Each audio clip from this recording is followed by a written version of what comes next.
প্রতি বছর বিশ্বে প্রায় 1.9 মিলিয়ন মানুষ কোলোরেক্টাল ক্যান্সার বা কোলোরেক্টাল ক্যান্সারে আক্রান্ত হন। এই ক্যান্সারটি মলদ্বার ও বৃহদান্ত্রকে প্রভাবিত করে। এটি নীরবে শরীরে বাসা বাঁধে, অনেক সময় কোনো লক্ষণ ছাড়াই। কোলোরেক্টাল ক্যান্সারের প্রাথমিক লক্ষণগুলোর মধ্যে রয়েছে পেটের ব্যথা বা ক্র্যাম্প, যা দীর্ঘদিন ধরে থাকে, মলত্যাগের অভ্যাস হঠাৎ বদলে যাওয়া, যেমন ডায়রিয়া বা কোষ্ঠকাঠিন্য, মলে রক্ত আসা বা কালো রঙের মল, কোনো কারণ ছাড়াই ওজন কমে যাওয়া এবং ক্লান্তিভাব ও দুর্বলতা। এসব লক্ষণ যদি দীর্ঘদিন ধরে থাকে তাহলে অবহেলা করা উচিত নয়।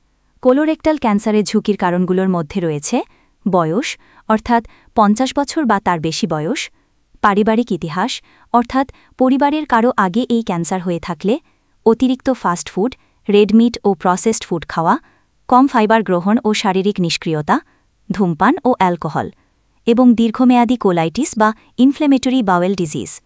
নির্ণয়ের জন্য কোলোনোস্কোপি সবচেয়ে কার্যকর পদ্ধতি, যেখানে একটি ক্যামেরা দিয়ে অন্ত্রের ভেতর দেখা হয়। রক্ত পরীক্ষাও করা হয়। চিকিৎসার মধ্যে রয়েছে অস্ত্রোপচার, কেমোথেরাপি, রেডিওথেরাপি এবং টার্গেট থেরাপি। তবে সবচেয়ে গুরুত্বপূর্ণ হল ক্যান্সারটি প্রাথমিক অবস্থায় ধরা পড়া। আমরা যা করতে পারি তা হল প্রতি বছর স্ক্রিনিং করানো, বিশেষ করে 50 বছর পার হলে, স্বাস্থ্যকর খাবার ও নিয়মিত ব্যায়াম করা, বেশি পানি পান করা, ধূমপান ও অ্যালকোহল বর্জন করা। আপনার সচেতনতা হতে পারে কারো জীবন বাঁচানোর চাবিকাঠি। ভিডিওটি যদি আপনার উপকারে আসে, অনুগ্রহ করে শেয়ার করুন। আপনার পরিবার ও বন্ধুরা যেন সচেতন হন।